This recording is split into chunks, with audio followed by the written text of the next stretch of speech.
ଜଗନ୍ନାଥ ମହାପ୍ରଭୁଙ୍କର ପବିତ୍ର ସେ ଗୁଣ୍ଡିଚା ଯାତ୍ରା ପାଇଁ ଇସ୍କନ ମନ୍ଦିରରେ ହଜାର ହଜାର ଭକ୍ତଙ୍କର ସମାଗମ ହୋଇଥିଲା।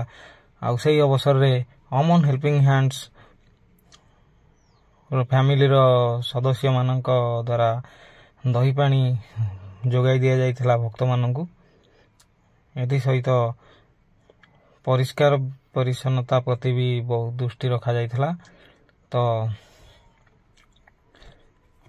ଭକ୍ତମାନେ ବହୁତ ଆନନ୍ଦରେ ଦହି ପାଣି ପିଇ ତ ଆପଣମାନେ ଆମ ଚ୍ୟାନେଲକୁ ସବସ୍କ୍ରାଇବ୍ କରନ୍ତୁ, ଭିଡ଼ିଓ ଲାଇକ୍ କରନ୍ତୁ ଆଉ ସେୟାର କରନ୍ତୁ ସାଙ୍ଗମାନଙ୍କୁ।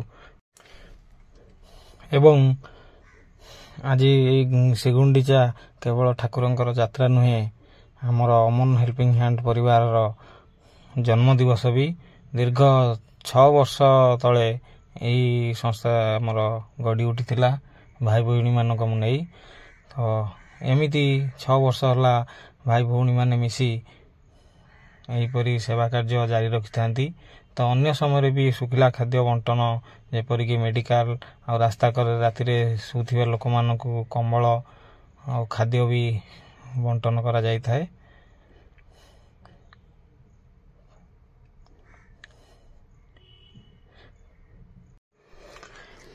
ତ ଦୀର୍ଘ 5 ବର୍ଷ ପୂର୍ବେ ମୁଁ ଏହି ସଂସ୍ଥା ସହିତ ଜଡ଼ିତ ରହିଥିଲି। ତ ଏଇଭଳି ସେବା କାର୍ଯ୍ୟ କରିବାର ସୁଯୋଗ ମୋତେ ଅମନ ହେଲ୍ପିଂ ହ୍ୟାଣ୍ଡ ଦେଇଥିବାରୁ ମୁଁ ବି ବହୁତ କୃତଜ୍ଞ। ଜୟ ଜଗନ୍ନାଥ। ଏମିତି ଏଇ ଭାଇ ଭଉଣୀମାନେ ମିଶି ଆଗକୁ ଆହୁରି ସେବା କାର୍ଯ୍ୟ ଜାରି ରଖନ୍ତୁ।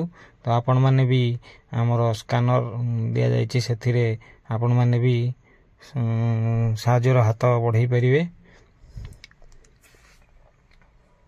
ତ ଆଉ ଗୋଟିଏ କଥା କହି ରଖୁଛି, ମୋର ପୂର୍ବ ୟୁଟ୍ୟୁବ୍ ଚ୍ୟାନେଲ କିଛି ଏ କାରଣରୁ ବନ୍ଦ ରହିଛି, ତେଣୁ ଏଇ ନୂଆ ଚ୍ୟାନେଲଟି ମୁଁ ଓପନ୍ କରିଛି। ଆଉ ଆପଣମାନେ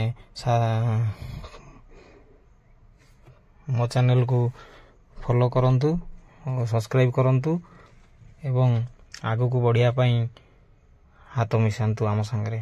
ଜୟ ଜଗନ୍ନାଥ।